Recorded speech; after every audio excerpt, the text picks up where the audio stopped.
Why was everyone ignoring her at the briefing table? The dust of forward operating base Kestrel hung in the air like a fine ochre fog, clinging to skin, rifles, and memories alike. It was the kind of place that felt temporary even while it was standing. Canvas tents sagged under the weight of heat and fatigue, while HESCO barriers boxed in soldiers who had long stopped believing in maps that made sense. The air smelled of burnt diesel, sweat, and tension, that metallic kind of silence that always came before a storm. Into that silence walked Sergeant Major Ella Vance.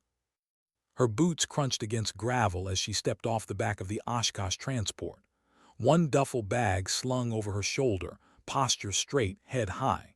Her uniform wasn't pristine, nothing in Kestrel was, but the way she carried herself made the dust look like it belonged there. She didn't need to announce who she was. Her presence did that for her. But they noticed something else first. A group of Marines leaned against a wall of sandbags, rifles balanced across their laps. They were force recon, the kind of men who didn't just wear confidence, they weaponized it. Young, loud, taut with restless energy. To them, the battlefield was a proving ground and the fob a cage.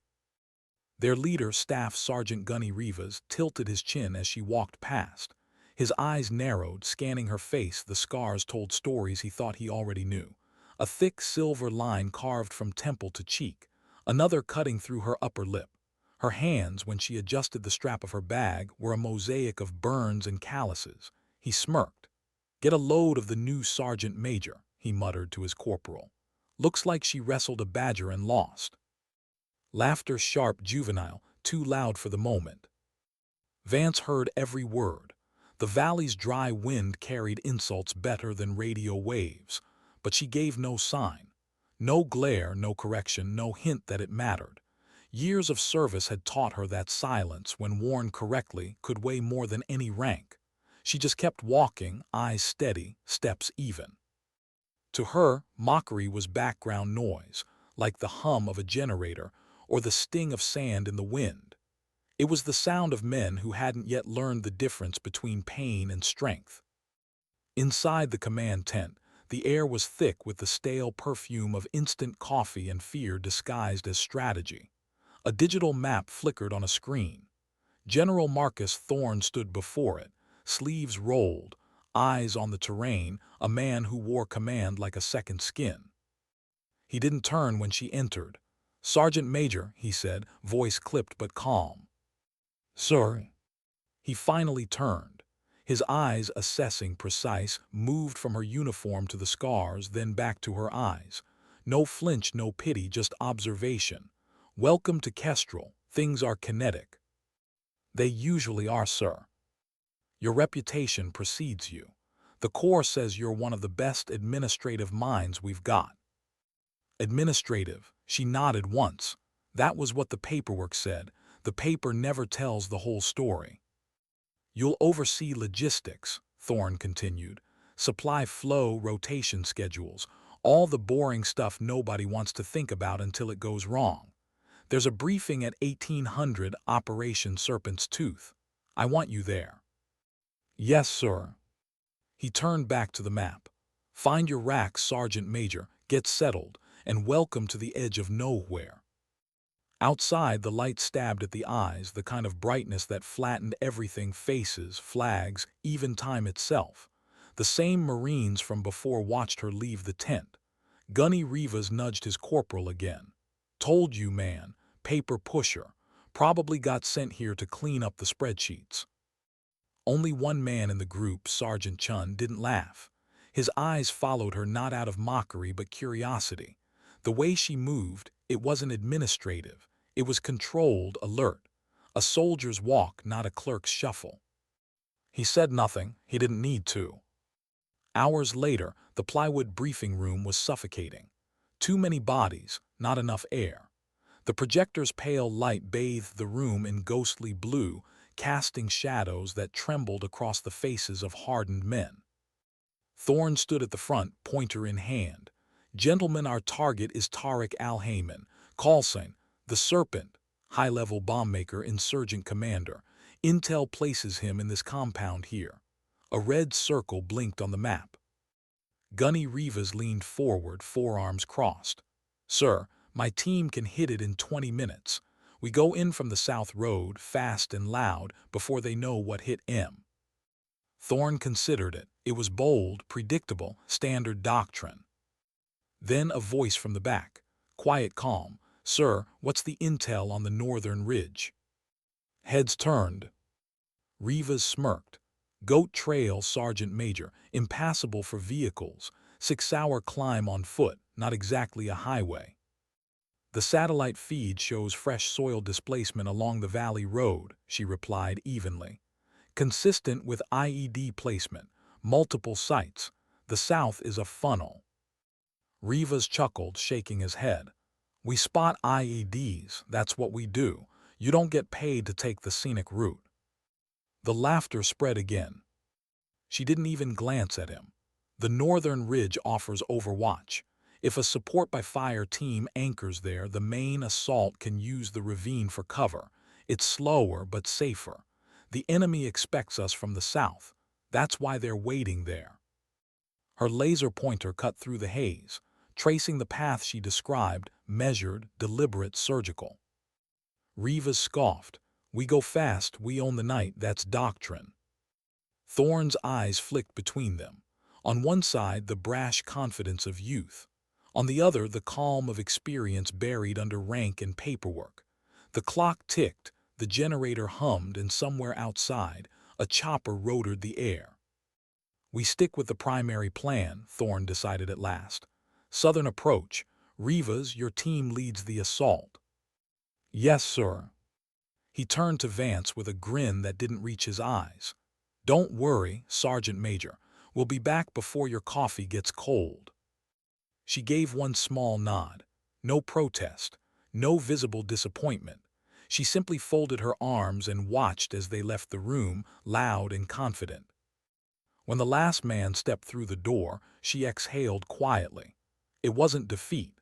It was the sound of someone who had seen the same mistake replayed too many times to still be angry about it. Sergeant Chun lingered for half a second, eyes on her. He saw the calm, the focus, the way she looked not at the map but through it, like she was already watching the valley unfold in real time. He gave a slight nod before following the others into the fading light. 3 hours later, the night tore open. A deep, concussive thud rolled through the operations center, shaking dust from the ceiling. The drone feed on the main monitor flashed white, a blooming flower of heat where the convoy had been. "Contact, Voodoo 1 is hit, IED." The voice over comms was jagged with panic. Thorne leaned forward, knuckles white on the table. "Talk to me, Rivas." "Sir, we're in it. Kill box. Heavy fire from the ridge, mortars walking in. Its static drowned the rest." Vance stood in the back of the room, still and silent. The chaos around her was a storm, but she was the eye. Her squinted gaze flicked across the drone feed, reading the geometry of death, the angles of tracer fire, the blind spots, the ridgeline shadows. She saw the pattern. She had seen it before. It was the valley road, the funnel. "They're being boxed in," she said quietly, almost to herself. No one heard her. They were shouting coordinates, scrambling for reinforcements. Vance turned and walked out. No hesitation, no announcement. Outside, the night air was cold and sharp. The moonlight caught the edge of her scar as she moved fast, deliberate, without wasted motion. She went straight to the armory. The corporal on duty opened his mouth to ask what she needed, but the look in her eyes silenced him. She keyed a code on a locked case at the back of the room. Inside, an M110 SAS rifle, its matte barrel dull with age, its scope clean, ready. Not standard issue. Personal. She took it without ceremony, along with a small go bag already prepared, extra mags, a wind meter, range cards, and a few pieces of gear that hadn't been standard since another lifetime. She walked to the motor pool, ignored the heavy trucks, climbed into a Polaris MRZR. The engine growled to life. She turned not south but north. The Goat Trail. The path Rivas had called impassable. The machine rattled over rocks, headlights off, moonlight painting her face in flashes.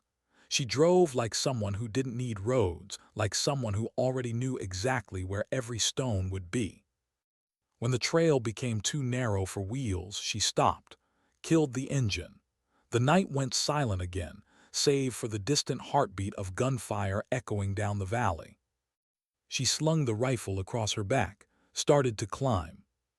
The rocks bit into her palms, the thin air burned her lungs, but her movements were efficient, almost graceful. The years fell away, she wasn't a sergeant major anymore. She wasn't administration. She was something else, something older. Halfway up she paused, looked out across the valley. She could see the smoke rising, orange flickers of chaos below, the southern road lit with fire. Her jaw tightened. Sometimes you didn't have time to argue your point. Sometimes you just had to prove it with action. By the time she reached the ridge, the sky was paling, a thin bruise of dawn bleeding across the horizon. The cold wind carried the smell of cordite and dust. She found her position between two rocks, prone, steady, unrolled her mat, set up the rifle, checked the wind, breathed. Below, through her scope, the world narrowed, the Marines trapped, the machine gun nest spitting fire, the mortar pit churning smoke. She exhaled, half a breath, then squeezed the trigger. A sharp crack, one down. Another breath, another shot. The rhythm returned like muscle memory, precise, merciless, beautiful in its own way. In less than a minute, the enemy line fractured. Their leader fell. The mortars went silent. Panic rippled through their formation. Down below, the Marines didn't know who was saving them. They only knew the tide had turned. And in the TOC, a voice broke through the static on an encrypted frequency no one had used in years. Calm, level female. Threat axis neutralized. All primary targets serviced. Voodoo 1, you are clear to break contact. Spectre has overwatch. The room froze. General Thorne's head snapped up. The name Spectre echoed through the tent like a ghost. He turned slowly toward the empty chair where Vance had been. And for the first time in a long, long while, the general forgot to breathe. Who was Spectre? The question hung in the air like smoke after an explosion, sharp, choking, impossible to ignore. Inside the Tactical Operations Center, every man froze. The only movement came from the flickering drone feed, ghostly shapes shifting across the gray screen. The comms technician, pale and sweating, stammered. Sir, that wasn't one of our call signs, not on any active roster." General Thorne leaned over his shoulder, his jaw locked tight. "Run it." "But sir, it's—" "Run it." Fingers clattered over keys. The young tech's monitor blinked through layers of encrypted logs until a warning flashed across the screen. "Classified EYES only. Access level Obsidian." "Jesus," the tech whispered. This is Cold War era." Thorne didn't answer. His gaze remained locked on the main feed, on the valley, on the tiny shapes his Marines pinned moments ago, now moving again. He could see muzzle flashes from the northern ridge, methodical, precise. The kind of fire that wasn't random chance. Each shot was a statement. Each silence between them, a sentence unfinished until the next trigger pull. "Threat axis neutralized," that voice had said. "Calm, female." He didn't need to guess twice. "Get me a sat trace on that transmission," Thorne ordered. "Already trying, sir. Signal's encrypted and it's bouncing. Hard to wait," the tech's voice cracked. "It's originating from the North Ridge." Thorne's eyes went wide. The ridge Vance had mentioned. The one he'd ignored. He didn't say it aloud, but his silence screamed regret. Outside, the base was coming alive, radios blaring, choppers prepping, medics rushing toward the flight line. Word was spreading through the fob like wildfire. Someone had broken the ambush apart. And the name Spectre, whispered through the tents like a ghost story come to life. On the ridge, Ella Vance adjusted her scope. Her breathing was steady now, the kind of rhythm only discipline could create. The cold wind cut through her uniform, tugging at the edge of her sleeve. She didn't feel it. Her focus was absolute. Through the glass, she watched the battlefield unravel. The ambush line was collapsing, insurgents scattering like insects, abandoning their positions as their leadership fell. A few still fired wildly into the open, desperate, terrified. She didn't shoot them all. Only those who threatened her Marines retreat. A movement caught her eye, a figure crouched behind a shattered wall, dragging something metallic into position. The telltale silhouette of a machine gun tripod. She shifted slightly, aligned her crosshairs, and exhaled. Crack! The figure folded backward, lifeless. The weapon clattered uselessly into the dirt. Her gloved finger slid from the trigger to the safety. She let the rifle settle into the earth and allowed herself one slow blink, the only form of rest she'd get tonight. Below, she could see Rivas and his team rallying. They were moving, limping, dragging their wounded but alive. She should have felt relief. Instead, she felt distance. The kind of distance you can only feel after years of surviving when others didn't. The valley below was a painting she'd seen before, too many times in too many countries that didn't exist on the record. A war without applause. A soldier without a name. She pulled out a small radio from her vest pocket, matte black, older than most of the men down there. She keyed the mic once.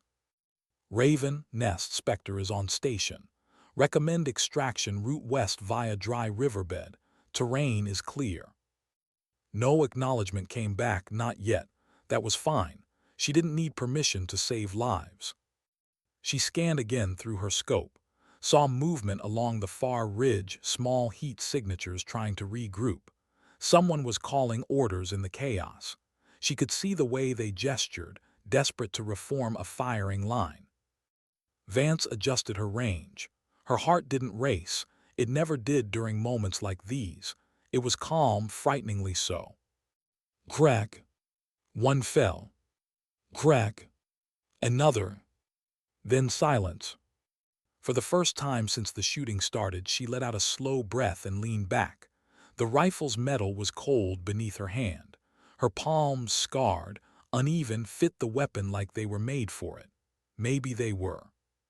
She didn't smile. There was nothing to smile about. Below, the Marines began their withdrawal. Small, quick figures darting between rocks, pulling each other along, half carrying their wounded. She tracked them until the last one disappeared behind the ridge to the west. Only then did she allow herself to move. The climb down was harder than the ascent. Her knees protested, her shoulders ached, but her face, that expressionless calm, never broke. When she reached the small alcove where the MRZR waited, the sky was turning a soft gray. Morning light spilled across the jagged valley walls, painting the world in muted gold. It was the kind of beauty that didn't belong here. She stowed her rifle, checked the chamber one last time, then drove. The Polaris roared to life, engine echoing down the canyon. Dust plumed behind her, swallowed instantly by the wind. By the time she reached the extraction point, the Blackhawks were already inbound. Back at Kestrel, the base was no longer still. Soldiers moved like ants around a spilled meal, driven by adrenaline and disbelief. News had traveled faster than any official report. Recon team ambushed, pulled out by unseen overwatch. Ghost shooter from the ridge. By the time Thorne walked into the intelligence trailer, the entire staff had gathered around the young technician's screen. "Sir," the tech stammered, pointing at the decrypted file header. "It's her, Sergeant Major Vance. Call signed Spectre. Look at this." The general stared at the document. Most of it was redacted, black bars thicker than the sentences they hid. But the unclassified fragments were enough. Special Operations Group, Deep Reconnaissance, Precision Elimination, dates stretching back decades, Bosnia, Chechnya, Mogadishu. And one final entry. severely wounded during solo exfiltration, reassigned to administrative command, retired from field operations. Thorne's voice was quiet when he finally spoke. They buried her in paperwork. No one said a word. He closed the file, his throat tight, and looked up at the drone feed again. The valley was calm now, smoke curling upward like ghosts returning to the heavens. And somewhere out there, a woman they had dismissed as an administrator was driving back through the dust. Rivas tasted blood in his mouth, part sweat, part grit. He and his men were half collapsed behind a boulder when the shooting stopped. For a long time, none of them moved. They just stared at each other, stunned, alive. Corporal Miller groaned, clutching his bandaged arm. What the hell just happened? Chun was the first to answer, his voice low, reverent. Someone up there covered us. He nodded toward the northern ridge. Rivas followed his gaze, saw the faint glint of something metallic catching the morning sun. He knew. Deep down, he knew. The cautious route, the overwatch position, the analysis he'd mocked. His stomach turned to lead. "Let's move," he barked, his voice cracked halfway through the word. "Grab Miller, we're getting out." They moved slower now, wounded but disciplined. Every step echoed with the weight of realization. She had been right. And because of that, they were still breathing. When they finally reached the extraction point, the Blackhawks descended in a storm of wind and dust. The crew chief waved them aboard, shouting orders over the thunder of rotors. As Rivas climbed in, he glanced up at the ridge one last time. There, a figure standing by a small vehicle, calm, motionless, watching them go. Vance. He didn't salute. He didn't wave. He just looked at her and felt something hollow open in his chest, the kind of shame that burns slow and deep. The helicopters roared over the mountains, engines straining against the thin air. Inside, the Marines sat in silence. No one spoke. Miller's eyes were closed, his lips moving not in prayer but something close. Chun sat opposite, helmet resting on his knees. Rivas stared out the open bay door, watching the ground fall away beneath them. He could still see her face in his mind, the scars, the calm, the unflinching gaze. He had laughed at that face once. Now he couldn't stop seeing it. At the FOB, the landing zone was already crowded. Word of their survival had spread faster than any official announcement. Soldiers lined the tarmac, whispering as the rotors stirred up storms of grit. When the first Blackhawk touched down, medics rushed forward, stretchers moved, orders were shouted, cameras clicked unofficially. Then she stepped out. Sergeant Major Ella Vance, rifle slung, duffel on one shoulder. Dust-caked, sweat-streaked, utterly calm. The noise seemed to fade around her. Even the blades sounded distant. General Thorne stood waiting. He didn't speak. He didn't have to. The moment their eyes met, something shifted. He straightened to full attention. His hand came up in a salute, crisp, perfect, absolute. And in the stillness that followed, the base froze. Every officer followed his lead, captains, majors, colonels. Then behind them, Gunny Rivas barked hoarsely, "Platoon, 10 hut." The Marines snapped to attention, faces bruised, uniforms torn, but every single one saluting. Even Miller, his wounded arm trembling, raised his hand. In that moment, rank meant nothing. Scars meant everything. Vance stopped walking. For a heartbeat, surprise flickered behind her eyes, a faint crack in the armor. Then she lifted her hand, slow, deliberate, and returned the salute. No words, no smile, just a gesture that carried a lifetime of silence and storms. It wasn't triumph. It was acknowledgement. The kind only earned through fire. Hours later, the FOB was quiet again. The chaos had settled into a fragile calm. Inside a small maintenance bay, the hum of a generator mixed with the soft sound of metal against cloth. Vance sat at a workbench cleaning her rifle. The weapon lay disassembled, each piece arranged with surgical precision. Her hands, scarred, uneven, moved like a craftsman's. She wiped, oiled, inspected. It wasn't routine maintenance, it was ritual. The kind of ritual soldiers keep so they don't fall apart. The scrape of boots echoed from the doorway. She didn't look up. She already knew who it was. General Thorne stepped into the dim light, holding 2 mugs of coffee. The aroma drifted through the room, strong, bitter, grounding. He set one beside her, watched her work for a long moment. "They retired that call sign, you know," he said quietly. "Spectre said the world didn't need ghosts anymore." Vance paused, lifted the trigger assembly. "The world keeps finding reasons, sir." He nodded, sipping his coffee. "My staff's been digging through your file for hours. Most of it's black ink, but the parts that are," he trailed off, "they read like myth." She gave a faint shrug. "The paperwork's prettier than the reality." Silence, the kind that wasn't empty, just full of things neither of them needed to say. Finally, Thorne spoke again. "Rivas came to see me, tried to resign, said he wasn't fit to lead." Vance finally looked up. "What did you tell him?" "That he's going to learn from it," the general replied softly, "because he's lucky enough to have a teacher like you." For the first time her lips curved, not quite a smile, just the ghost of one. Then maybe the paperwork's worth something after all. She reassembled the rifle piece by piece. Each click, each slide, sounded like punctuation to an unspoken truth. When she was done, she racked the charging handle, checked the chamber, and set the weapon down with quiet finality. "The men are calling you the ghost of Kestrel," Thorne said. Vance picked up her coffee, cradled it in both hands, and stared through the open door toward the mountains where it had all happened.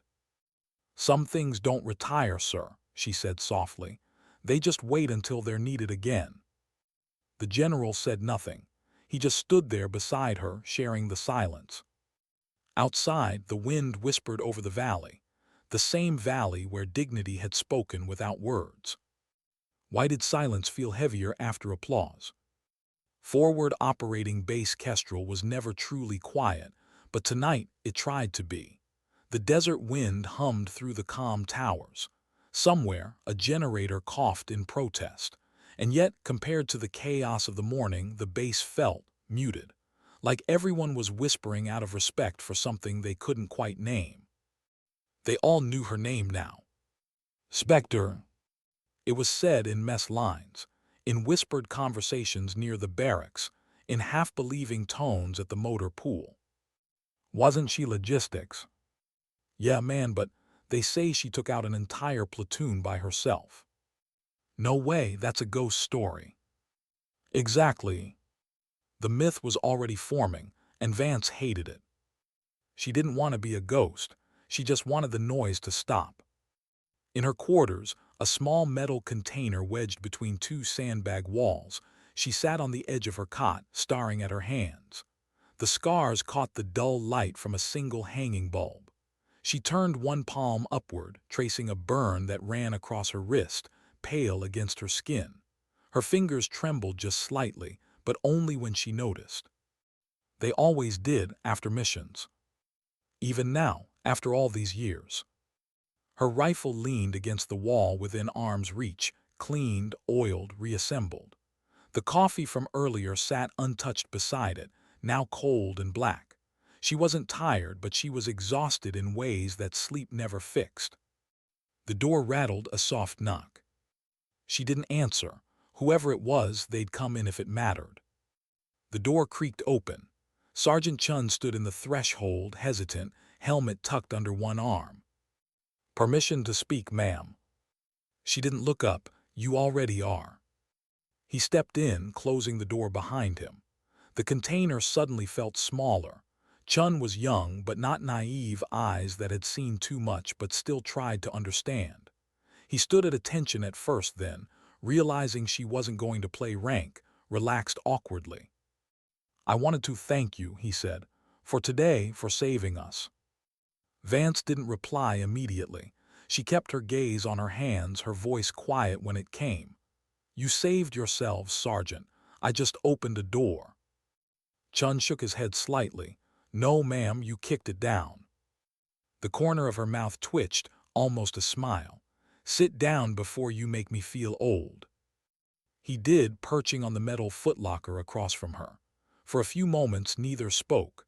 Outside, a Black Hawk passed overhead, its rotors thumping against the night. The sound faded, leaving only the soft hum of the air conditioner. Gunny's eating himself alive, Chun said finally. He hasn't said a word since we got back, keeps replaying the briefing over and over. He'll learn, she said. You don't think he should be disciplined? She finally looked at him then, really looked. Her eyes were tired but steady. No, the field already did that for him. Sometimes the uniform teaches better than paperwork ever could. He nodded slowly, unsure what to say. There was something unnerving about her calm. It wasn't detachment, it was control. Like she had built walls so thick even her own thoughts had to knock before coming in. Can I ask you something, ma'am? Chun said after a long pause.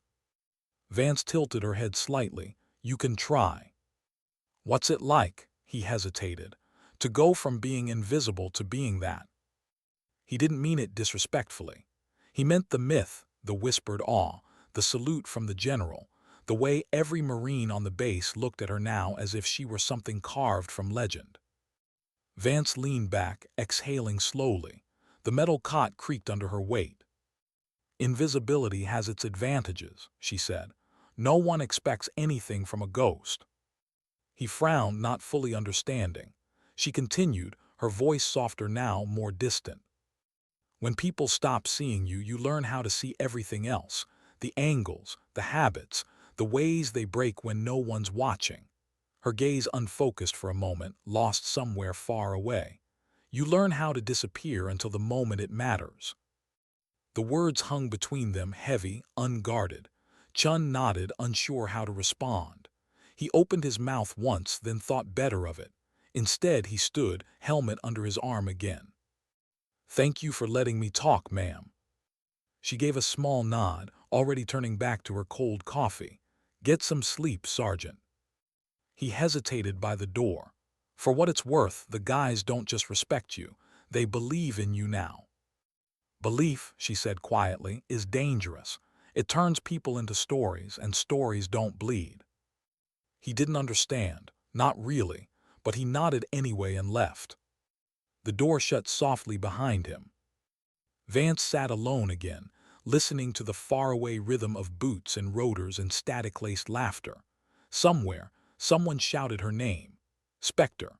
The sound carried through the thin metal wall like a ghost trying to remind her it was still alive. She closed her eyes. The memories came uninvited.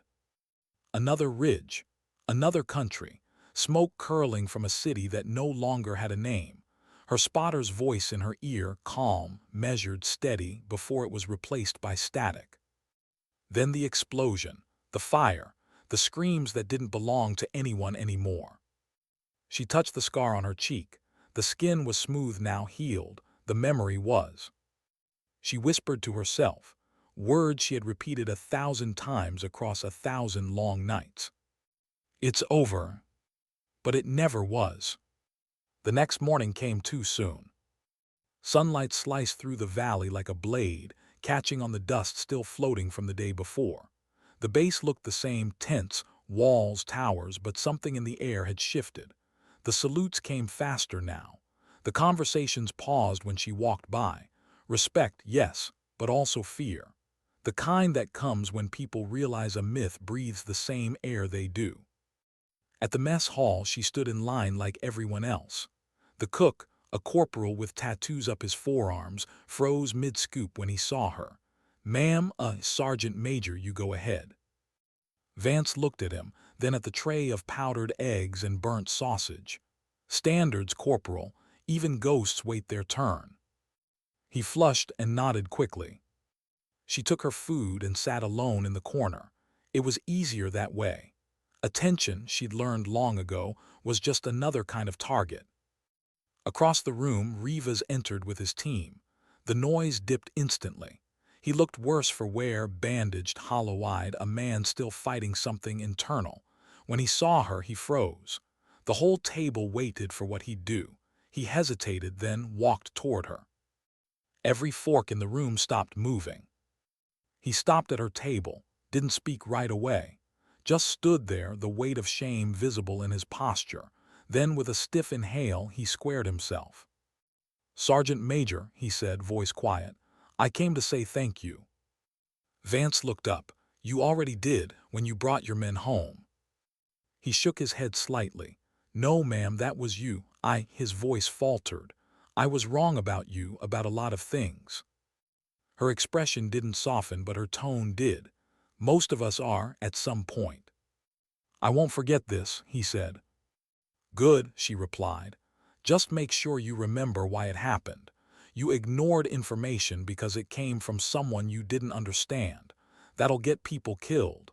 Next time, listen, not to who's talking, but to what's being said."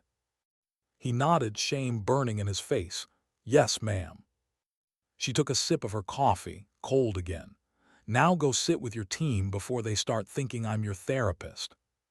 For the first time, he almost smiled. "Yes, ma'am." When he walked away, the noise slowly returned to the hall, softer but steadier. Life creeping back into routine. But Vance didn't look relieved. She looked tired. Not physically, something deeper. The kind of tired that comes when the world suddenly remembers you exist.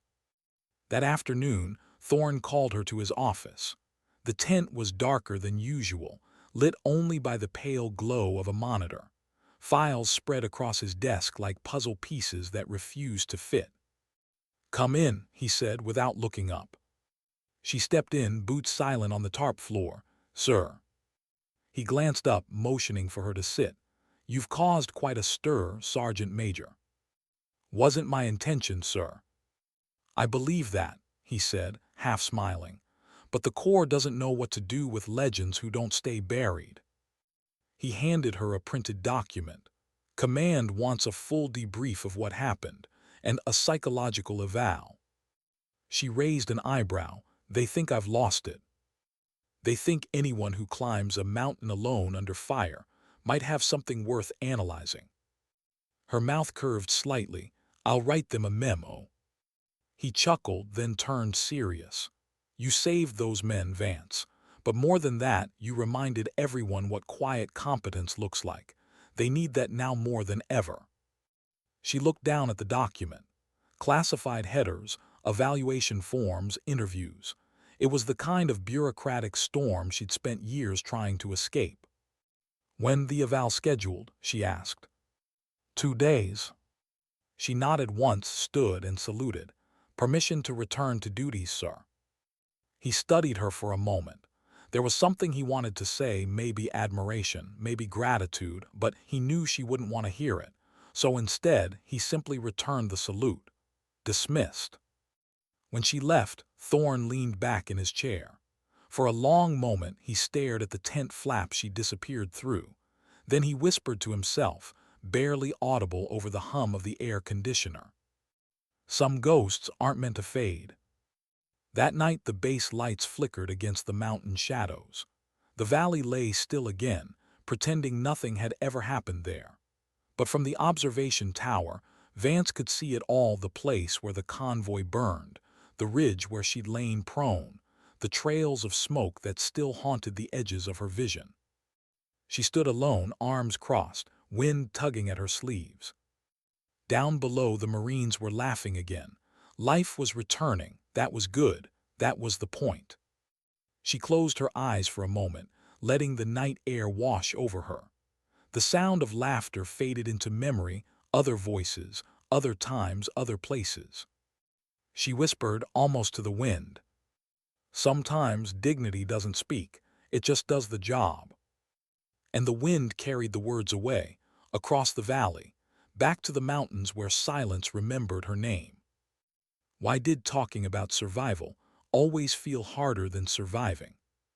The metal chair creaked slightly as Ella Vance shifted her weight. The small room smelled like disinfectant and dust, the official scent of military bureaucracy. No windows, just a desk, a flickering monitor, and the faint hum of an air conditioner trying to fight the desert heat. Across from her sat a captain in the beige uniform of the medical corps, Dr. Elise Warren, Army psychologist, clipboard in hand, posture too perfect to be natural. Her hair was tied in a bun that hadn't yet been baptized in field dust. She smiled the way people do when they've been trained to. "Thank you for coming, Sergeant Major. I know this isn't your favorite place to be." Vance's reply was flat. "You make it sound like there's a favorite place to talk about ghosts." Dr. Warren's pen hovered. "Is that what you see them as, ghosts?" Vance looked at her, long enough for the silence to become uncomfortable. "No," she said finally. "I see them as people who didn't get to fill out this kind of paperwork." The psychologist nodded, pretending not to flinch. "We're not here to dissect what happened in the valley. Command already has your after-action report. I want to understand you, how you process events like that." "By processing them," Vance said simply. Dr. Warren gave a faint smile. "You've been through more than most. 30 years in, special operations, classified postings, but the file says you transitioned to logistics after a severe combat injury. Can you tell me about that transition?" Vance's eyes moved to a small stain on the wall. "Transition, that's a polite word." "What word would you use?" "Exile." Silence again. The air conditioner kicked on, filling the pause with a low hum. Dr. Warren wrote something on her pad. "You felt pushed out." "I was alive," Vance said. "That was already too much for some people." Her voice didn't carry bitterness, just fact. "Do you remember the event?" Warren asked softly. Vance hesitated. Her hands resting on the table tightened just slightly. "Some days," she said, "usually when I don't want to." "Can you describe what you do remember?" Vance exhaled through her nose slow. "Bosnia, winter.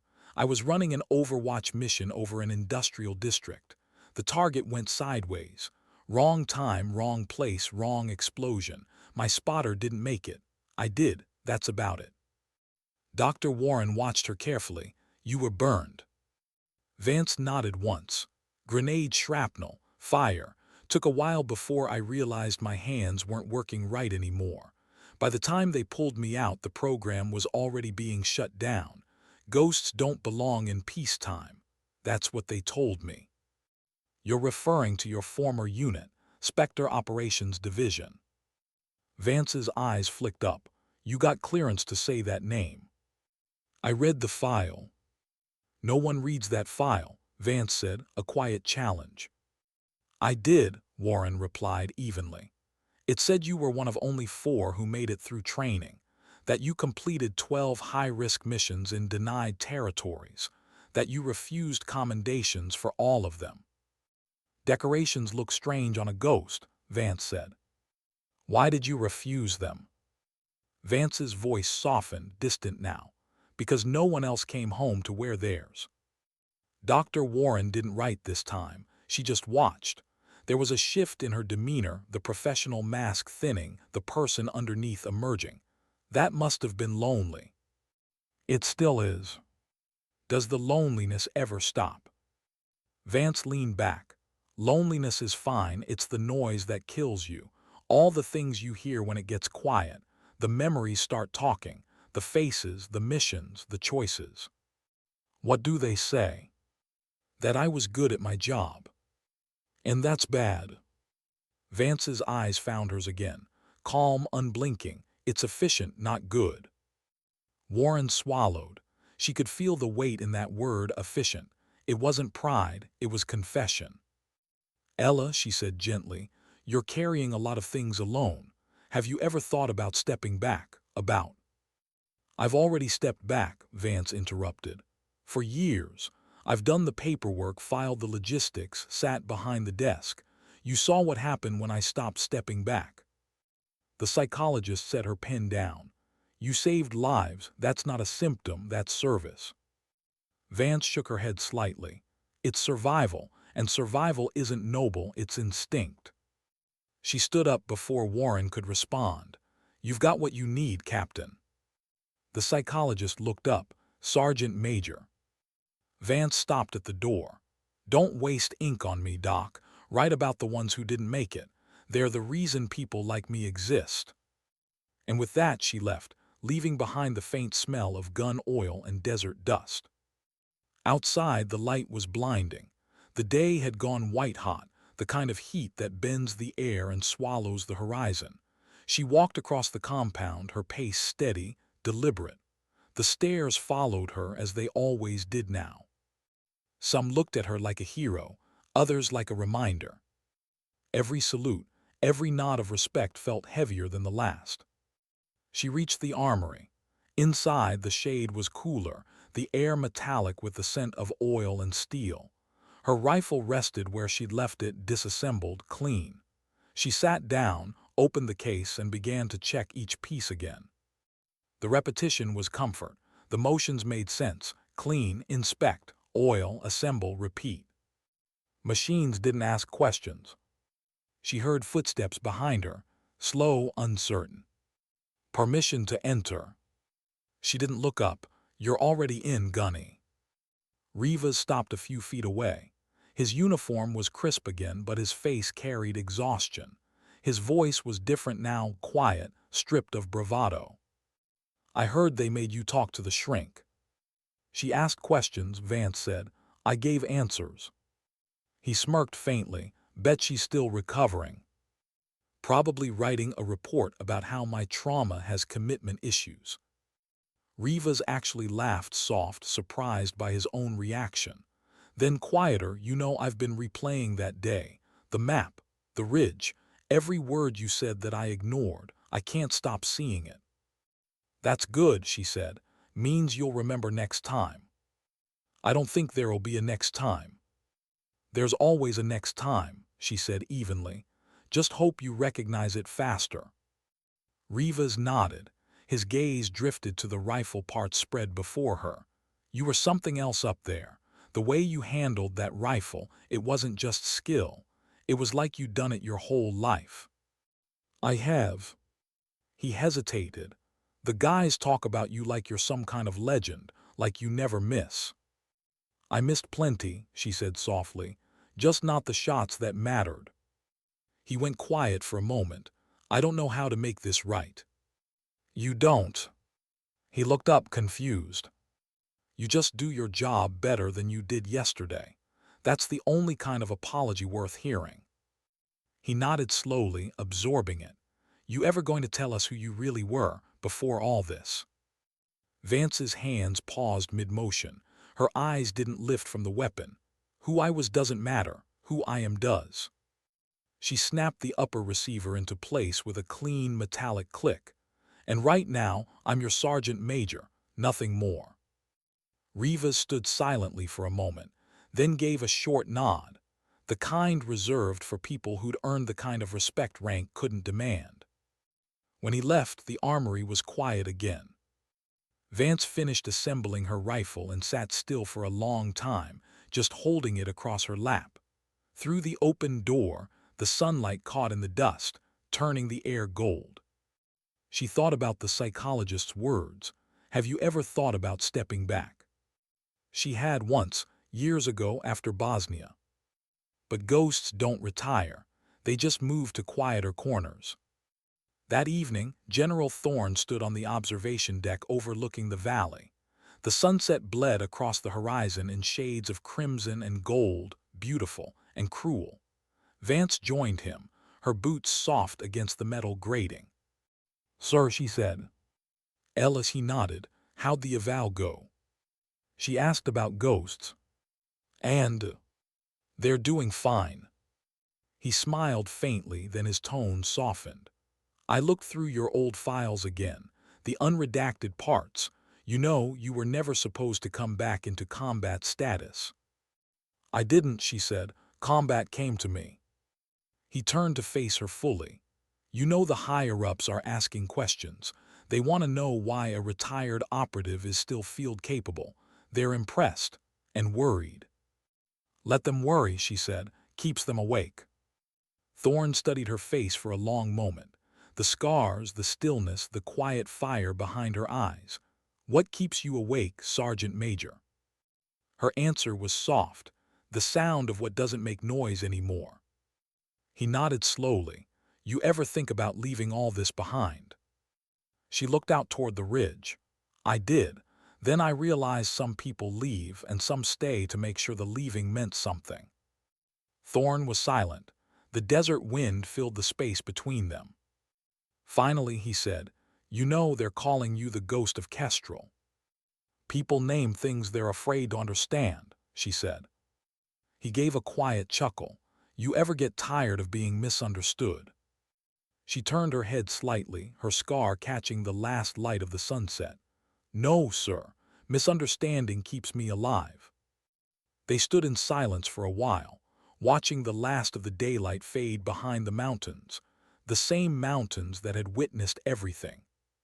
When darkness finally settled, Thorne spoke one last time, his voice low, reflective. You changed this place, Ella. They'll remember. She didn't look at him when she replied. They won't remember me, sir. They'll remember that they came back alive. That's enough. He turned to her. And what about you? What do you remember? Her gaze stayed fixed on the horizon, the ones who didn't. The wind carried the words away, across the valley, through the dust, into the silence that always followed survival. And Ella Vance, the woman the Corps had tried to bury under titles and scars, stood perfectly still, watching the night reclaim the ridge where she had once become a legend she never wanted to be. Why did the truth always need permission to exist? The summons came at dawn. A folded note slipped under Ella Vance's door, edges still warm from the printer. Report to Command HQ 900. Immediate travel orders. She read it twice before setting it beside the untouched mug of coffee on her desk. Outside, the base was half awake. Boots on gravel, rotors starting, the smell of jet fuel mixing with morning dust. Nothing looked different, yet everything felt off. She dressed without hurry, clean uniform. Boots polished enough to suggest respect, not vanity. Her rifle stayed locked in its case. This wasn't that kind of summons. When she stepped outside, the light hit her scars like pale silver threads. People saluted now. She still didn't like it. At the airstrip, a twin-rotor transport waited, engine idling. A young warrant officer met her halfway down the ramp. Sergeant Major Vance, orders to escort you to Al Udeid Command. Wheels up in 5. Purpose? She asked. He hesitated. Ma'am, command review, post-incident assessment. Which meant politics. She climbed aboard without another word. The flight was long, loud, and lonely. Across from her sat 2 intelligence officers pretending not to watch her. They kept their tablets angled away, but reflection on the window betrayed the word specter in a headline. She closed her eyes, tried to sleep. Instead, the ridge returned, the valley burning, the rifle bucking, the voices fading one by one. When the aircraft finally touched down, the heat was different here, humid, oppressive, like breathing through fabric. The command complex loomed sterile and air-conditioned, all glass and steel, too clean for the kind of work that began there. A colonel from Strategic Operations met her in the lobby, tall, crisp, smiling without warmth. His handshake was exact. Sergeant Major Vance, appreciate you making the trip. I was ordered to, sir. He gestured toward a corridor, this way. They walked past rooms humming with servers, screens scrolling endless coordinates. Somewhere, decisions were being made that would outlive everyone in them. They stopped before a conference room, frosted glass, government seal etched in the door. Inside waited General Thorne. His presence was both comfort and warning. Have a seat, Ella, he said quietly.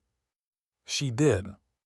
Opposite them sat 2 civilians in suits, Department of Defense analysts, their badges marked Office of Strategic Integrity. The name already sounded dishonest. The older of the 2 adjusted his glasses. Sergeant Major, We're conducting a post-action inquiry into the incident at Forward Operating Base Kestrel, specifically into the use of classified tactics and unregistered equipment during the engagement. Vance's expression didn't change. Unregistered equipment saves slower than bureaucracy. He ignored the comment. Your call sign, Spectre, appears to have been reactivated without authorization. It wasn't activated, she said. It answered. The younger analyst leaned forward. You violated standing operational command. You left post, engaged without orders, utilized a weapon from a disbanded special operations program, and transmitted on a secure Cold War frequency. Do you deny any of this? No. Then you understand why we're concerned. Thorne cut in, tone sharp, concerned that she saved 12 Marines. The older man glanced at him. We're concerned about precedent, General. Heroes complicate paperwork, especially ghosts. Vance studied the table. She could see their reflections in the polished surface, men who had never heard gunfire except on screens. Tell me something, she said quietly. If I'd waited for authorization, how many funerals would we be scheduling this week? The room fell silent. Finally, the analyst said, This isn't about gratitude, it's about protocol. Protocol, she repeated, tasting the word like dust. The younger one added, You're being reassigned to administrative review at Central Command until further notice, effective immediately. Thorne's head snapped toward them. That's a mistake. Maybe, the older man said, but mistakes keep systems clean. They stood, gathering their folders. Thank you for your service, Sergeant Major. You'll receive further instruction within 48 hours. The door closed behind them. Silence. Vance stared at the empty chairs for a long moment. You knew this was coming. Thorne sighed.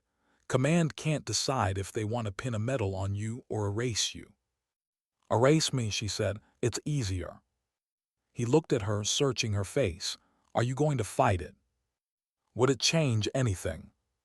Maybe not, but it might remind them that ghosts still have voices. She stood, smoothing her sleeves. Voices echo, they don't convince. As she turned to leave, Thorne said softly, Ella, for what it's worth, you did the right thing.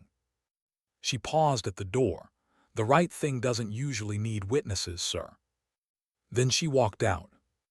Her new office was in a windowless wing 2 floors below ground level. A desk, a computer, 3 filing cabinets. No rifle, no field gear. Her new mission, review logistics reports from other units. Day after day, she processed requisition forms, fuel manifests, casualty summaries. Her world shrank to numbers and signatures. The fluorescent light above her desk buzzed like a fly she couldn't swat. But every so often she'd feel it, the itch under her skin, the one that came before decisions, before shots, the sense that the world was turning wrong again. On the 3rd week she found it. A discrepancy buried in a convoy supply log. Route Delta 6, the same valley, the same road she'd warned them about. The report listed 2 training casualties. No details. Classified Annex C. Her cursor hovered over the redacted link. Old instincts stirred. She checked the access permissions. Obsidian clearance required. She still had it. Someone had forgotten to revoke the code. She clicked. The screen flickered, then filled with data, comms transcripts, satellite images, field notes. Her pulse slowed, the way it always did when the world started revealing its lies. The training exercise was a cover story. A supply convoy ambushed by remnants of the same insurgent group from Kestrel. 2 dead, 6 wounded. And buried in the notes, suspected intelligence leak from within command logistics. Her department. Someone had rerouted the convoy through a compromised corridor. Someone who knew the safe routes had been changed. Her fingers tightened on the mouse. The ache in her hands flared, a reminder of fire and old pain. She opened another file, and another. Patterns emerged, deliberate, consistent. Someone was trading lives for information.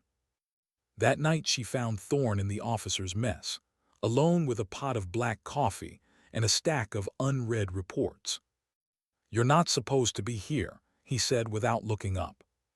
"Neither are you," she replied, setting a file on the table. "Look at Annex C." He flipped it open, scanning the pages. As he read, his expression darkened. Son of a, these were marked training losses. They were. He looked up. "How'd you get this?" "Same way I got into the ridge." Thorne rubbed his temples. "If you're right, someone high up is feeding intel." "I'm right," she said, "and it's coming from this base." He exhaled, the kind of breath that tastes like anger you can't show. "You realize if we chase this, they'll bury you deeper than logistics." She met his eyes. "They already did." Thorne closed the file slowly. "What are you going to do?" "Whatever it takes to make the truth harder to ignore." He nodded once, resigned. "Then you're going to need access." "I already have it," she said. "Yella." But she was already walking away. Back in her office, she moved like she had on that ridge, methodical, precise, invisible.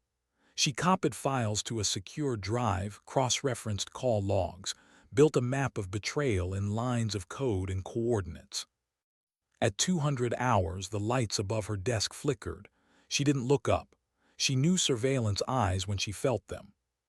Someone else knew she was digging. Her comms terminal pinged. An encrypted message, no sender ID.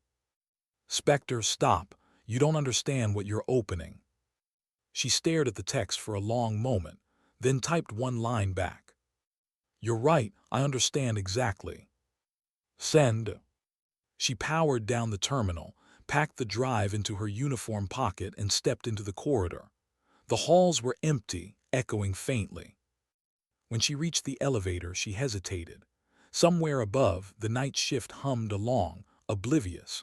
Somewhere below, classified networks slept behind biometric locks. She pressed the button for the lower level. The doors closed. The records room was colder. Shelves of digital archives stretched into darkness, blinking lights like fireflies. She inserted her clearance card and accessed the master server, screens filled with cascading data. Buried within was a communications log, frequent encrypted transmissions to an off-grid relay outside friendly territory. The sender tag, Admin Supply C-17. Her own department. The terminal clock ticked softly. She downloaded the data onto the drive, ejected it, and slipped it into her vest pocket. Then a voice behind her. "Step away from the console, Sergeant Major." She turned slowly. Colonel Stratford, the same man who'd escorted her into reassignment. 2 MPs flanked him, rifles low but ready. "Working late?" he asked. "Couldn't sleep," she said. He nodded at the drive. "You just accessed restricted archives. That's espionage." "It's evidence," she corrected, "of yours." He smiled thinly. "Careful, Vance. Ghosts only get to haunt for so long before someone decides to turn on the lights." She took a small step forward. "You sent those convoys through compromised zones. You signed the authorizations." His eyes gleamed with something cold. "War needs martyrs, Sergeant Major. Paperwork writes smoother when the numbers match the narrative." Vance's jaw tightened. "You're selling them out for numbers." "For stability," he said. "For the illusion that someone's still in control. Don't pretend you don't understand sacrifices." Her hand drifted slightly toward the edge of her jacket where her ID hung. No weapon here. But the gesture made both MPs tense. "Stand down," Stratford ordered softly. "She's not stupid." Vance held his gaze. "No, I'm not." She reached into her vest, slow, deliberate, and pulled out the drive. "You'll destroy this," he said. "Maybe," she replied. "Or maybe I'll send it to every command terminal between here and Washington. Then you'll vanish again." She gave a faint smile. "I already did." She tossed the drive hard. It clattered against the far wall, disappearing behind a rack of servers. The MPs flinched. In that split second, Vance moved, not toward them but sideways, slipping into the narrow maintenance corridor. "Stop her," Stratford shouted. But she was gone, footsteps fading into the cold hum of machines. By the time Thorne received the encrypted transmission on his personal console an hour later, the message was short, unsigned. Evidence uploaded, chain compromised, trust no one. Yes. He stared at the screen for a long time before closing the terminal. Outside, the night wind pressed against the glass like a heartbeat. He whispered to himself, God help them if she's right. Somewhere in the desert, long before dawn, a single figure rode a Polaris MRZR across open sand, engine muffled, headlights off. The stars hung low and silent. The flash drive was gone from her pocket now, somewhere safe. The wind whipped at her hair, cold and biting. She didn't look back at the base fading into darkness. Ghosts don't look back. They just keep moving, toward whatever truth the living are too afraid to face. And as the horizon began to glow faintly with the first suggestion of sunrise, Ella Vance whispered to herself, almost smiling. Sometimes silence is the loudest report of all. How do you disappear when the people chasing you taught you how? The desert stretched endless under a bruised dawn. Wind howled through broken rock, scattering dust like memory. Ella Vance crouched beside the MRZR, watching its taillights fade into the distance. She ditched it 5 clicks back, buried the tracker under a sheet of metal scrap, and walked. Now the only sound left was the steady rasp of her own breath. The flash drive was gone, stashed somewhere no one would think to look. She made sure of that. Her body ached from exhaustion, but her mind stayed razor-sharp. Training never left you. It just went quiet until it was needed again. She reached the edge of an abandoned mining facility. Rusted gates hung open, moaning in the wind. Perfect place for ghosts. Inside, silence. She checked corners, cleared shadows, found a storage room still intact. Dust, old oil drums, a workbench. She sat down slowly, back against the wall, and finally allowed herself to breathe. She crossed a line tonight. There was no going back. Not to Thorne, not to command, not even to the name Sergeant Major Ella Vance. That title was dead now. For the first time in years, she was just Ella again. And Ella was tired. By midday, she had her plan. The stolen drive's upload had triggered a digital storm. Within hours, internal command chatter spiked. Some files were locked, others scrubbed. Her name was flagged across every comm network. Suspected breach, subject Vance, ELA, approach with caution. They were moving fast, but not fast enough. She still had contacts, people who owed her favors. One, in particular, might still pick up the call. She pulled a satellite phone from her pack, patched it into a relay tower's dead line, and waited. Static, then a familiar voice, rough and tired. Who the hell is this? It's been a while, Leo. A pause, then disbelief. Ella, holy, I thought you were buried in paperwork. Almost was, need a favor. Whatever it is, it sounds expensive. Not money. Then dangerous. Both.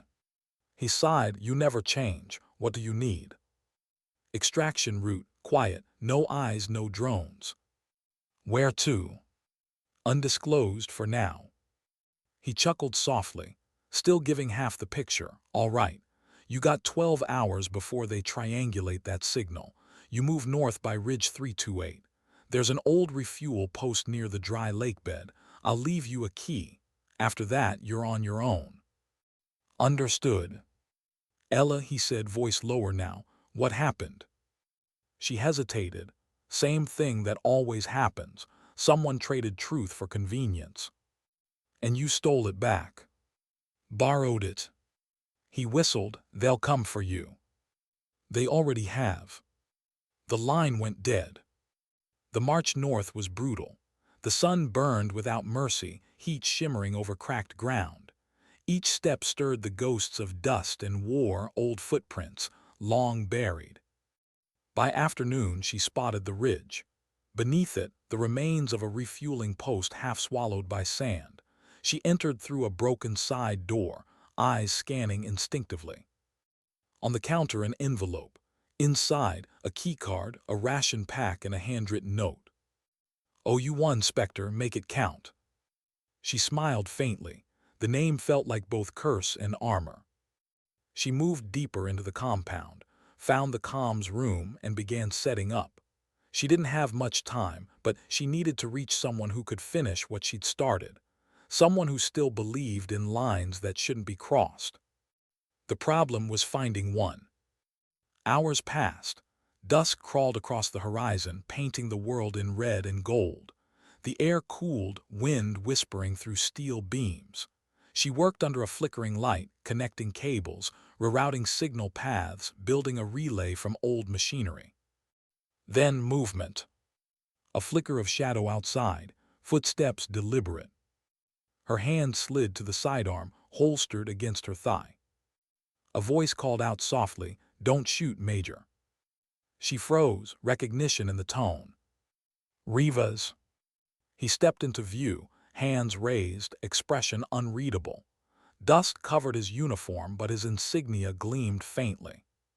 "How'd you find me?" she asked, not lowering her weapon. "Didn't have to. Command's tracking grid flagged the ridge. I volunteered to check it." Volunteered or ordered? He shrugged. Both. She studied him, seeing the fatigue in his eyes, the weight of conflicting loyalties.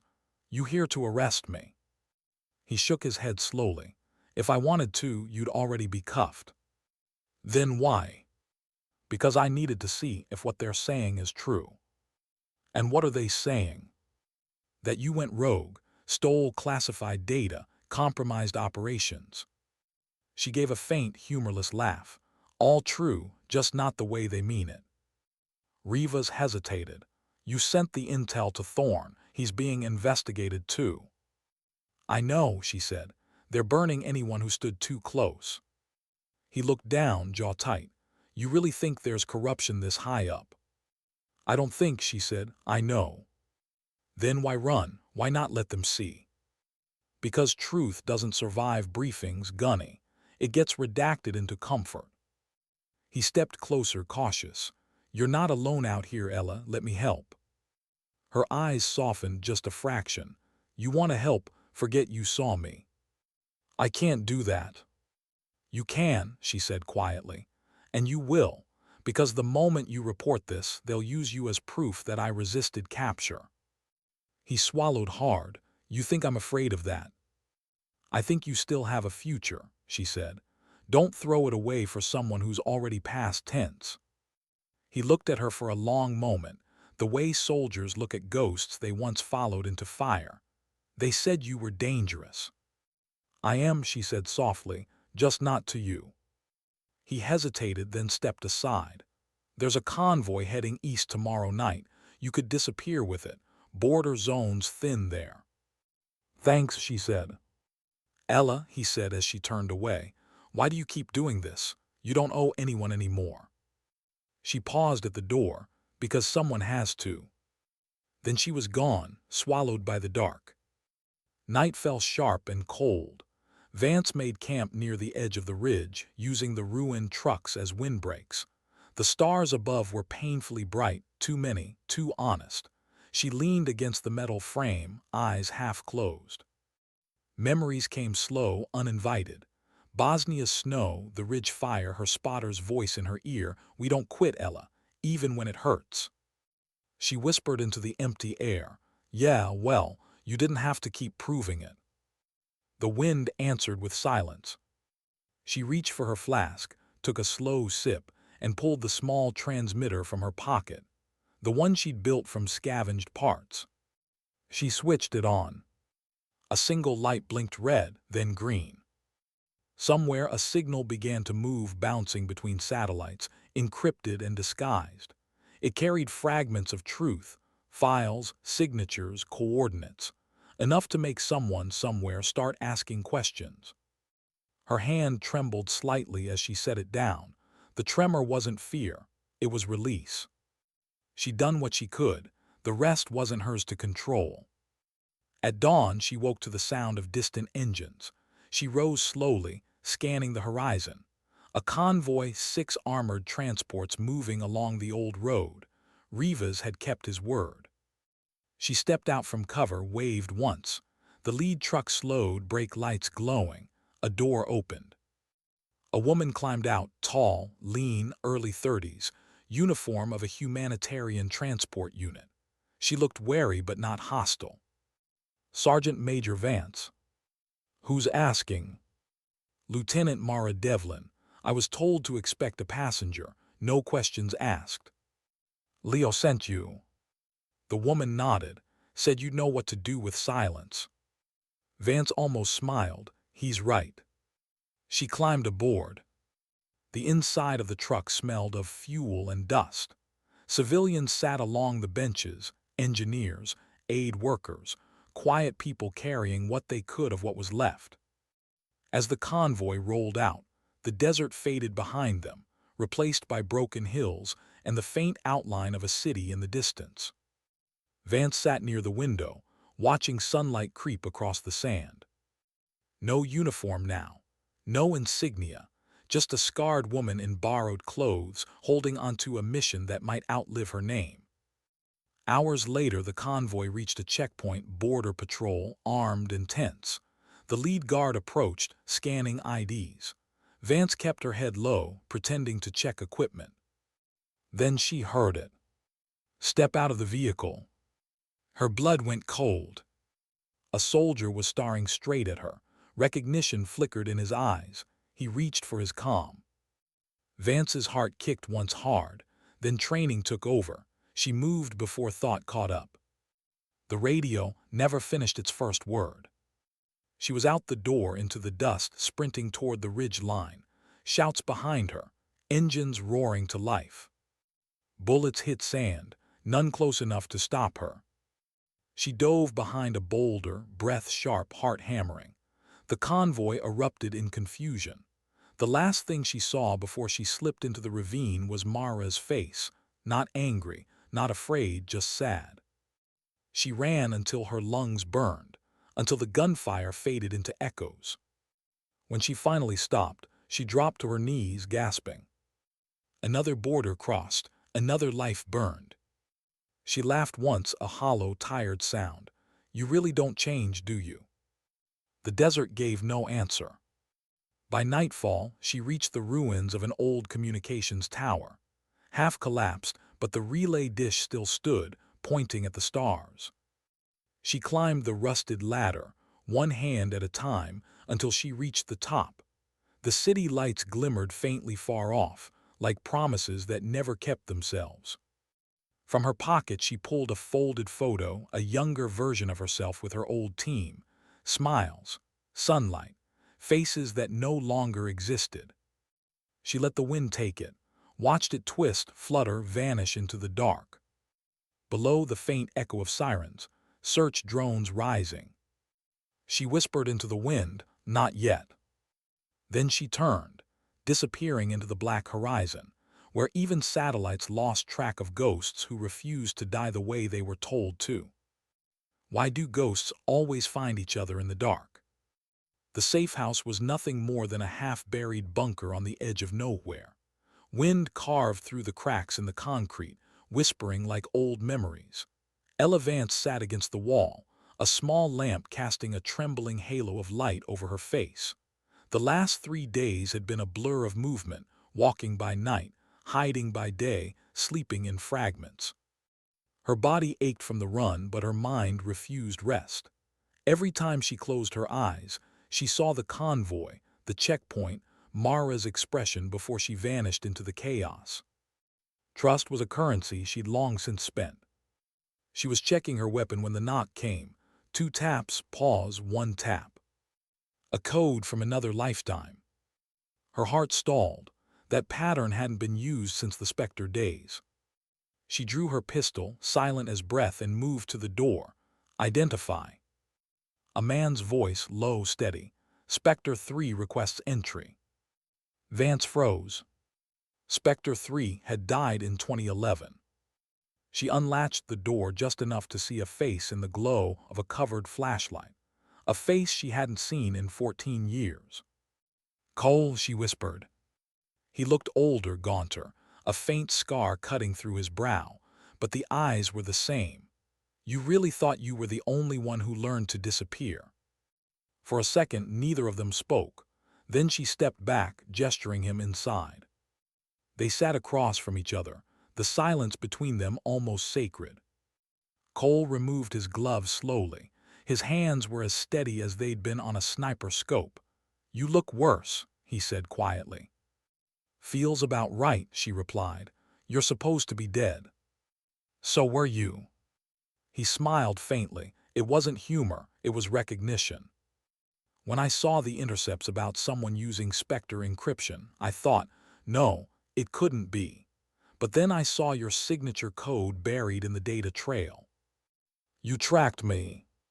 Not you, the truth you were sending." She studied him, suspicion laced with old affection. "So you know what's in it." "Enough. Someone in Central Command's been selling root data to private contractors, hiding it under joint operation logs. Every leak you found matches with weapons shipments disguised as humanitarian aid." Vance leaned forward. "How deep does it go?" He met her eyes. "Farther than either of us can dig alone." She exhaled slowly. "Then we'll have to dig louder." "Ellis," he began. "No," she cut him off. "They killed good people to protect their numbers. They turned the Corps into a ledger. I'm not watching that happen again." He looked at her for a long moment. "You haven't changed." "Neither have you. You just got better at hiding." He gave a small nod. "You always did have a bad habit of running toward the fire." "Someone got to." They sat in silence again, both aware of what it meant, that their reunion wasn't luck. It was consequence. By dawn, they had a plan. Cole had access to a remote communications uplink, a disused NATO relay deep in the mountains. From there, they could push every file Vance had collected to independent press networks, congressional watchdogs, even a few old allies who still believed in truth over politics. It wasn't survival, it was exposure. As they packed, Vance asked, "Why now, Cole? Why risk showing yourself?" He paused.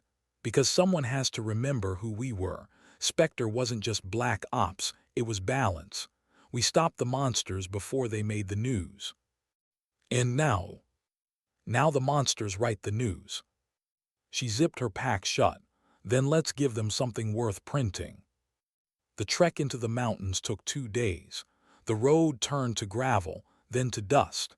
Each step was a reminder that time had not forgiven either of them. At night, they camped by the remains of an old fuel depot. The wind howled, but the stars were clearer here, cutting through the dark like shrapnel. Cole broke the silence first. "You ever think about the people we left behind?" "Every day." "Still talk to them?" "Sometimes," she said. "Mostly when I need to remember why I keep moving." He nodded slowly. "You always carried the guilt for all of us." "Someone had to." "You ever forgive yourself?" Her eyes stayed on the horizon. "Not my job." He studied her quietly. "You can't keep fighting ghosts, Ella." "They're all I've got." Cole didn't argue. Instead, he took something from his pocket, a worn patch. The Spectre emblem, frayed but intact. "You kept it?" she asked softly. He shrugged, didn't know what else to hold on to. Vance stared at it for a long time before whispering, "You remember the last mission?" "How could I forget?" he said. "We were supposed to extract 2 diplomats. Turned out they were targets."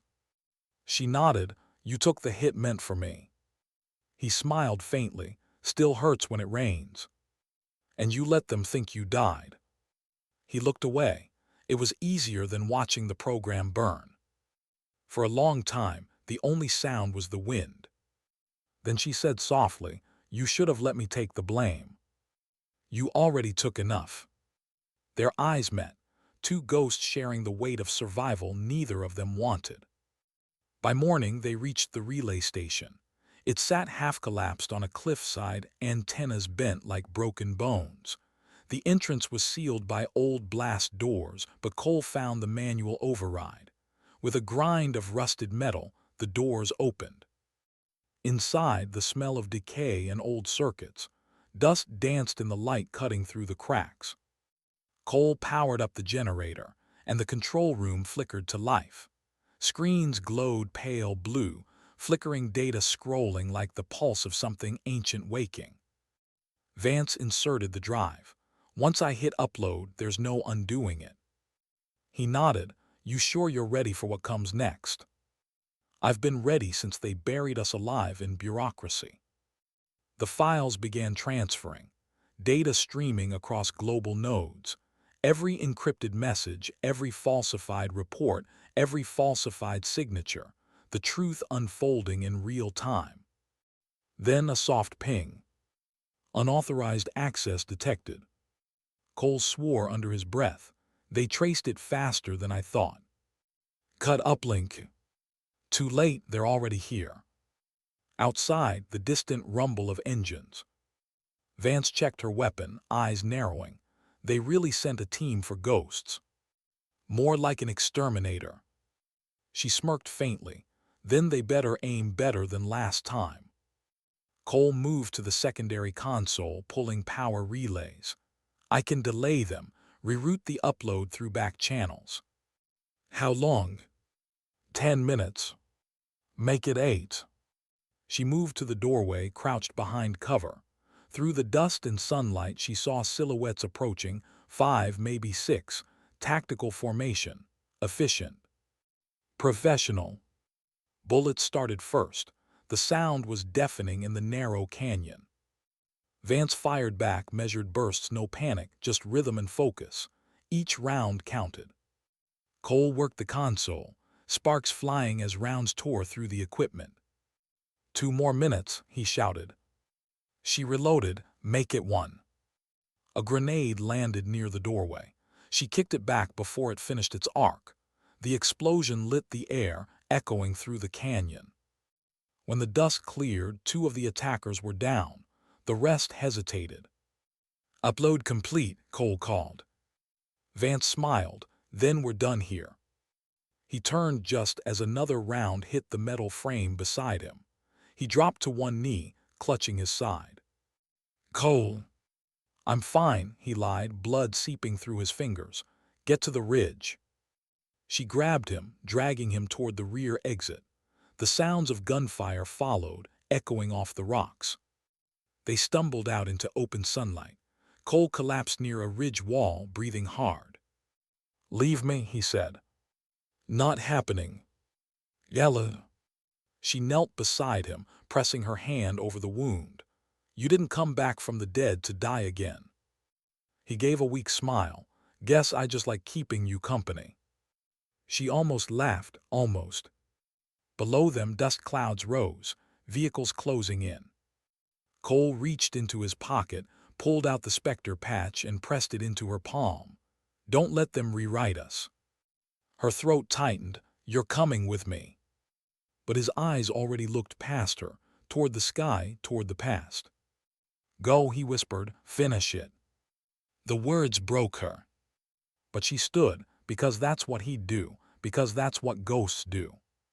She turned, running toward the cliffs as gunfire rained down. When she reached the top, she looked back once. The smoke rose from the relay like a burning confession. Cole's body lay still, hand over his heart, the patch gone from his chest. And the truth, their truth, was already spreading across every satellite, every network, every screen. By nightfall, the world knew. Headlines screamed across networks. Leaked files reveal internal corruption in Joint Command. Names, coordinates, proof. Command scrambled, investigations launched, but for Ella Vance none of it mattered. She sat alone on a high ridge overlooking the desert, wind tearing at her hair. The Spectre patch lay in her palm, edges worn smooth. The stars blinked faintly above her, silent witnesses to everything they'd done. She whispered into the night, voice trembling. "You were right, Cole, they'll remember us now, just not the way they wanted." She closed her fist around the patch, eyes glistening. "Sometimes," she murmured, "truth costs the only people willing to carry it." And as the dawn crept across the horizon, painting the sand gold again, Ella Vance stood. No medals, no speeches, no glory. Just the weight of survival, and the quiet dignity of a soldier who had refused to let the story end in silence. How do you live when the mission finally ends? 3 weeks had passed since the leak. Enough time for truth to circle the globe, for governments to deny, for networks to speculate, for soldiers to whisper. The world moved on as it always does, but Ella Vance had learned that moving on was just a polite way of saying bury it somewhere else. The corruption was out, the names were public, investigations, tribunals, arrests, all words that sounded like victory. But to her, victory had always been quieter, smaller. It looked like a convoy making it home, a soldier surviving the night. Now she was neither. She sat on the edge of a half-collapsed bridge somewhere in Eastern Europe, boots dangling over cold water that moved too slowly to care. The specter patch rested in her hand, edges frayed from the road. Every morning, she thought about leaving it behind. Every night she couldn't. The world had learned her name now. Ella Vance, whistleblower, former Marine Sergeant Major, suspected rogue operative. The headlines painted her as both savior and traitor. Neither fit. She'd traded silence for truth, and the truth had teeth. A faint noise broke her thoughts, the crunch of boots behind her. She didn't turn. "Didn't expect you to find me this far off the grid," she said. A familiar voice answered, calm but heavier. "You've never been off my grid, Ella." She turned slightly. General Thorne stood a few meters away, coat unbuttoned, hat in hand. The lines on his face had deepened, but his eyes hadn't changed, still the eyes of a man who'd seen too much and spoken too little. "Surprised you came yourself," she said. He stepped closer, couldn't trust anyone else. "Smart." For a while neither spoke. The sound of the river filled the gaps between them, a slow rhythm of water and wind. Finally Thorne said, "They're calling you a hero." She let out a dry laugh. "That's just what they call people they can't control anymore." He nodded. "They also want to know where you are." "You going to tell them?" He looked down at the water. "If I was going to, you wouldn't be sitting here." "Then why come?" He hesitated. "Because I needed to see if the story was true." "Which one?" "That you did all this because of what happened at Kestrel." She looked away. Kestrel was just the match. The fire was already there. He took a step closer. "You lit it anyway." "I didn't start it to burn them," she said softly. "I started it so someone else wouldn't have to." Thorne nodded slowly, his jaw tightening. "Cole didn't make it." Her throat closed. She looked down at the patch in her hand. "I know. He was a good man. They all were. You gave them a voice." She shook her head. "I gave them a moment. The voice is what comes after." He sat beside her, careful with the silence. The river kept moving beneath them, dark and indifferent. "They'll come after you eventually," he said. "I know. They'll say you compromised national security." "I protected human security," she said. "Big difference." Thorne exhaled through his nose, the sound almost like a laugh. "You always had a talent for walking the line between duty and defiance." "Only line worth walking," she said. They sat for a while watching the water. Birds cut across the sky in thin arcs. Somewhere, a church bell echoed faintly through the valley. "Ella," Thorne said finally, "if you wanted I could make you disappear. New name, new place, no trails." She smiled faintly. "You think I haven't already?" He looked at her. "So that's it, you're just going to vanish." She turned toward him fully now, eyes steady. They taught me how to disappear.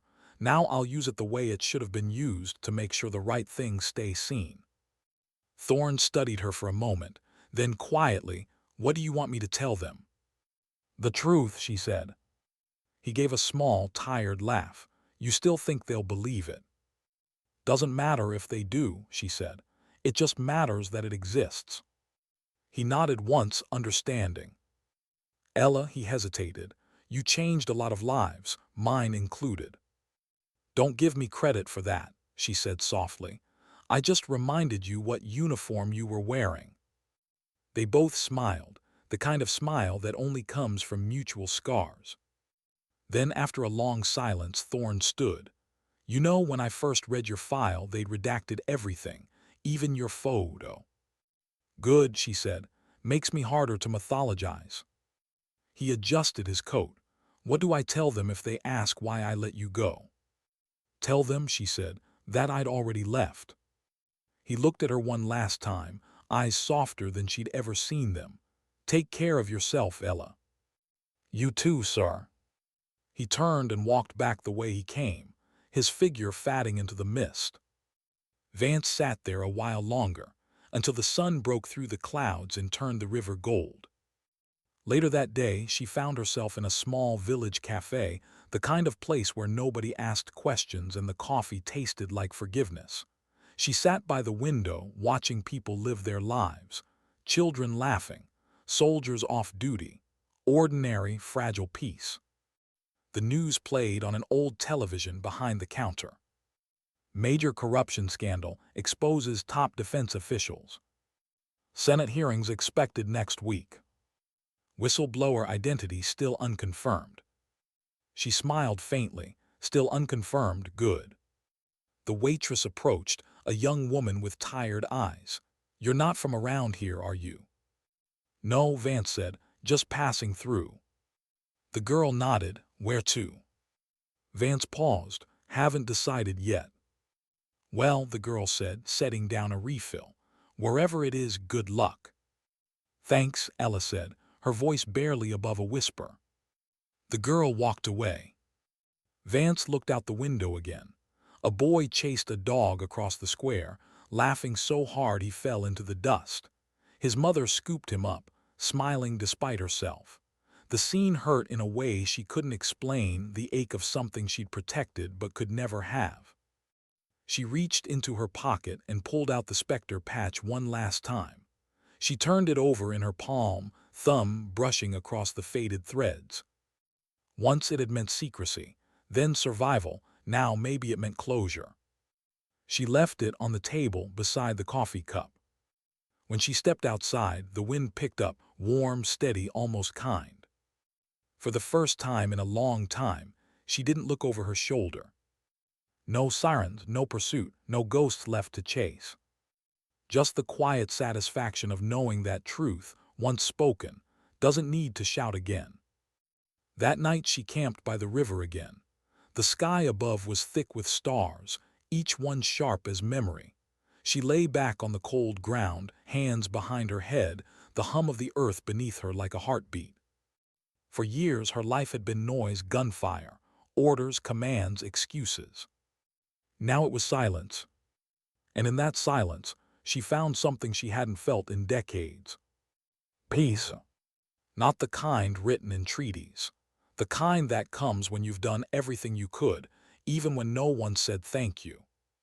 She thought about Cole, about Thorne, about the Marines at Kestrel, about the girl in the convoy. About all the people who'd never know what she'd done for them. And she smiled. Because that's how it should be. The stars blurred as her eyes grew heavy. Somewhere in the distance an owl called once, then fell quiet. Her final thought before sleep found her was simple, weightless, complete. Sometimes dignity doesn't speak, it simply acts.